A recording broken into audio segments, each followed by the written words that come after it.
매일 성경 묵상을 돕는 해설 가이드입니다. 안녕하세요. 묵상 코치입니다. 함께 읽고 나눌 말씀은 로마서 10장 14절에서 21절까지 말씀입니다.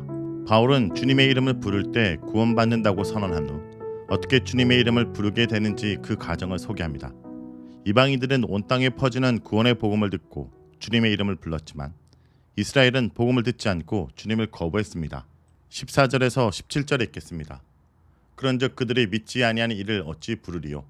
듣지도 못한 이를 어찌 믿으리요? 전파하는 자가 없이 어찌 들으리요? 보내심을 받지 아니하였으면 어찌 전파하리요? 기록된 바 아름답도다 좋은 소식을 전하는 자들의 발이여 함과 같으니라. 그러나 그들이 다 복음을 순종하지 아니하였도다. 이사야가 이르되 주여 우리가 전한 것을 누가 믿었나이까 하였으니 그러므로 믿음은 들음에서 나며 들음은 그리스도의 말씀으로 말미암느니라. 14절에 부르다 라는 동사는 13절에 주의 이름을 부르다에서 사용된 동사입니다. 13절에서 15절까지 바울은 같은 동사를 두 번 연속 사용하여 구원에 이르는 행위, 그 근원을 추적해 나갑니다. 도움을 기대하고 그의 이름에 호소하는 자는 누구든지 주님이 구원하십니다. 주님을 부를 수 있도록 하는 동력은 믿음에 있습니다. 바울에게 믿음은 복음의 말씀을 들음에서 납니다. 그 말씀을 듣게 하는데 결정적으로 필요한 것이 하나님으로부터 보내심을 받은 복음 전도자입니다. 여기서 바울은 이사야 52장 7절을 인용하여 좋은 소식을 전하는 자들의 발을 아름답다라고 묘사합니다. 이사야 52장 7절은 유안겔리조, 즉 좋은 소식, 복음을 전하다라는 동사를 사용할 뿐 아니라 그 좋은 소식의 내용으로 평화와 구원의 선포와 함께 하나님이 통치하신다는 하나님의 다스림 개념을 언급하고 있다는 점에서 매우 중요한 구절입니다.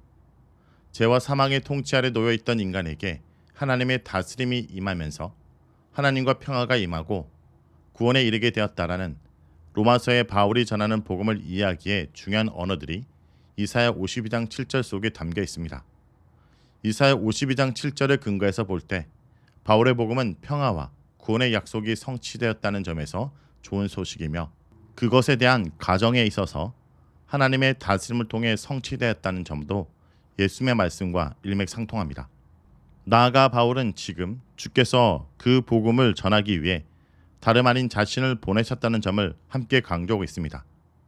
그리스도의 죽음과 부활을 시작으로 이사야 선지자가 예언한 종말의 약속들이 성취되고 있으며 심지어 자신을 통해 그 종말의 소식을 전하는 자에 대한 예언까지도 성취되고 있다는 것입니다. 16절은 하나님의 종말론적 약속에 대한 성취로서의 복음에 대한 반응이 어떠하였는지를 이야기하고 있습니다. 바울은 모두가 그 복음에 순종하는 것은 아니었다라는 완곡법을 사용하고 있습니다. 실은 대부분 유대인들이 복음을 거부했습니다. 여기서 바울이 복음에 순종한다라는 표현을 사용하고 있음에 주목할 필요가 있습니다. 이사야 52장 7절이 말한 대로 복음이 아들을 통한 하나님의 다스림에 대한 것이라면 그 복음에 순종하는 것은 당연한 반응입니다. 특별히 그 하나님의 통치는 아들을 희생하면서까지 죄인에 대한 자신의 사랑과 은혜를 베푸시는 방식으로 드러났습니다. 바울은 예수님에 관한 복음을 듣고 믿었다라는 표현과 유사한 의미로 복음을 듣고 순종했다는 표현을 사용하고 있습니다. 이는 다시 로마서 1장 5절에 믿음의 순종이라는 표현을 상기시킵니다. 로마서 1장 2절에서 4절에 아들에 관한 복음의 내용을 진술한 바울은 1장 5절에서 그의 사도적 소명이 무엇인지에 대해서도 진술했습니다. 바울의 소명은 그리스도의 죽음과 부활과 주되심을 통해 결정적으로 자신의 다스림을 드러내신 하나님께 믿음의 순종을 이방인 가운데서 일으키는 것이었습니다. 바울은 이스라엘 백성들이 자신의 말을 믿지 않았다고 호소하는 이사야 선지자의 말을 인용하여 바울이 전하는 복음을 유대인들이 믿지 않았음을 한탄합니다. 15절과 16절은 모두 바울이 이사야 선지자의 말씀을 통해 자신의 사도적 정체성을 이해하였음을 보여줍니다. 17절은 믿음, 들음, 그리스도의 말씀을 핵심 단어로 삼아 15절에서 16절 단락을 정리해줍니다. 곧 믿음은 그리스도의 말씀을 들음으로 시작됩니다. 로마서의 서두에서 바울은 의로움에 이르게 하는 믿음에 대해서 강조했습니다. 15절에서 17절에 바울은 그 의롭게 하는 믿음을 오직 그리스도에 관한 말씀을 들음에 기결시킵니다. 바울이 3장 2절에서 유대인들이 받은 구속사적 유익을 설명하면서 그들이 하나님 말씀을 맡았다라고 말한 점을 떠올릴 필요가 있습니다. 그 하나님 말씀은 이제 10장 8절 그리고 17절에 각각 믿음의 말씀과 그리스도의 말씀으로 성취되고 구체화되었습니다.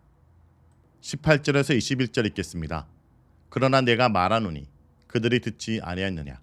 그렇지 아니하니 그 소리가 온 땅에 퍼졌고 그 말씀이 땅끝까지 이르렀도다 하였느니라. 그러나 내가 말하노니 이스라엘이 알지 못하느냐. 먼저 모세가 이르되 내가 백성 아닌 자로서 너희를 시기하게 하며 미련한 백성으로서 너희를 노엽게 하리라 하였고 이사야는 매우 담대하여 내가 나를 찾지 않은 자들에게 찾은 바 되고 내게 묻지 않은 자들에게 나타났노라 말했고 이스라엘에 대하여 이르되 순종하지 아니하고 거슬러 말하는 백성에게 내가 종일 내 손으로 벌렸노라 하였느니라.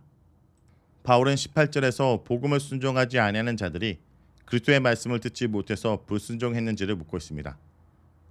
이를 강력하게 부정하면서 바울은 시편 19편 4절을 그대로 인용합니다. 시편 19편은 하늘과 궁창의 하나님의 영광과 그의 하신 일을 선포하고 날과 밤이 그에 관한 지식을 전달한다라는 내용으로 시작합니다. 여기서 인용되는 구약의 구절을 통해 바울은 유대인들이 복음을 들었고 알았지만 믿지 않은 것을 보여줍니다. 이스라엘이 복음을 들은 적이 없어서 알지 못했다고 핑계할 수 없음을 보여주고 있습니다. 바울은 대적자들의 예상되는 마지막 반박을 율법과 예언서를 통해 다시 반박하고 있습니다. 19절에 이스라엘이 알지 못했다라는 것은 이해하지 못했다라고 볼 수 있습니다. 헬라어 동사 안다라는 것이 문자적인 뜻이 있지만 이곳의 문맥을 보면 그들이 복음을 듣고서도 그것을 이해하지 못했다고 주장하는 것이기 때문입니다. 바울이 인용하고 있는 신명기 32장 20절은 이스라엘을 믿음이 없는 자녀라고 부르고 있습니다. 그리고 21절 전반부에서 이렇게 말합니다. 우상을 섬겨서 나를 격분시켰고 신이 아닌 것들을 신이라고 섬겨서 나의 질투에 불을 붙였다. 그래서 하나님은 내 백성이 아닌 딴 백성을 내 백성으로 삼으사 이스라엘 질투케 하고 그들의 분노를 자아내겠다 말씀하는 것입니다.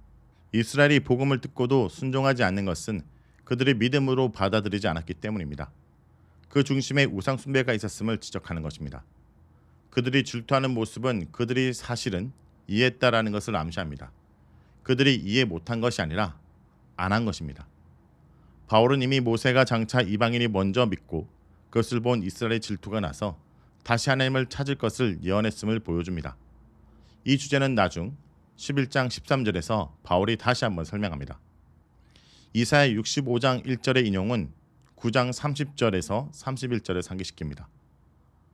의의 추구도 하지 않는 이방인이 믿음으로 의를 찾게 된 것을 다시 언급하며 믿음으로 율법을 추구하지 않는 이스라엘의 문제를 지적하는 것입니다. 이를 볼 때 자기 백성 이스라엘 향한 하나님의 사랑은 지극함을 넘어 지독하십니다. 하나님께서는 당신의 백성을 부르시기 위해 백성들의 시기심까지 이용하십니다. 이방인에게 사랑을 보이심으로 질투를 유발하십니다. 이스라엘이 경멸하던 백성에게 보란듯이 은혜를 부으심으로 분노를 자아내십니다. 혹여 돌아올까 바라시기 때문입니다. 이런 모습을 두고 이사야는 복종하지 않고 거역하지 않는 백성에게 온종일 손을 내밀었다 하였습니다. 자기 백성을 끝까지 추적하시는 질긴 사랑을 보았기 때문입니다. 그 사랑으로 우리를 사랑하십니다. 우리가 온전한 순종으로 살기까지 포기하지 않고 은혜의 손을 내미십니다. 그 신실한 사랑에서 우리는 구원을 확신할 수 있습니다. 자, 여기까지가 로마서 10장 14절에서 21절까지 말씀입니다. 오늘 말씀을 통해 우리는 무엇을 묵상하고 적용해야 할까요? 하나님의 은혜는 믿음으로 받아들인 사람들이 누립니다. 하나님을 모르던 이방인들이 예수 그리스도를 통해 구원의 은혜를 누리게 된 것은 하나님께서 변덕스러우신 것이 아니라 이스라엘 백성이 구원의 복음을 거절하고 불순종했기 때문입니다. 하나님이 주시는 은혜는 오직 믿음의 손으로 내미는 사람만 받을 수 있습니다. 하나님의 은혜를 선택하는 것이야말로 하나님께 선택받았다는 증거입니다. 성도 여러분, 오늘도 잊지 않기 원합니다. 부모가 자식을 포기하지 않듯 창조 세계를 구원하시고자 하는 하나님의 열정은 식을 줄 모릅니다.